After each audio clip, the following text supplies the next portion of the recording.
Eh bien bonjour à toutes et à tous, ici Star Royal et aujourd'hui on se retrouve donc pour une nouvelle vidéo avec la chenille sphinx tête de mort.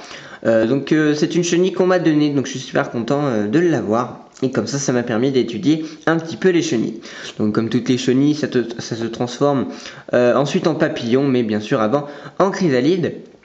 Celle-ci est encore en chenille. Donc la chenille peut atteindre à peu près 15 cm. Ensuite en papillon, elle peut atteindre à peu près 6 cm environ et 13 cm d'envergure. Alors la chenille, elle adore manger du miel. Elle est vraiment friande de miel. Une fois adulte, elle se balade vers les fleurs de jasmin qui lui apportent donc de la nourriture en quantité. Donc il faut savoir aussi que c'est une espèce donc migrateur qui va dans d'autres pays et donc qui ne reste pas qu'en France. Donc c'est une espèce que vous pouvez apercevoir de temps à autre.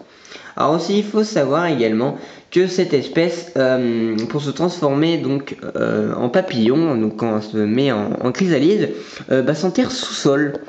Tout simplement ça lui permet donc déjà d'être protégé des prédateurs.